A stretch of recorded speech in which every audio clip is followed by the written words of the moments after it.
Jaz sem res oseba proti tistim velikim darilom, ker res vse imamo, nismo lačni, v šolo hodimo. Sem bolj za take mini malenkosti. Meni je pomembno, da je darilo res iz srca.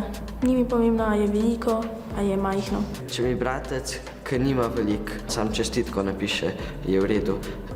Od mojih očev pa pričakujem, da še kaj več kupta. Bom jaz verjetno podaril, napisal kakšno čestitko, dal kakšno čokolado. Jaz bi bila zelo vesela obiska moje tete, pa babice, pa dedka, pa da bi skupaj imeli večerjo, kosilo.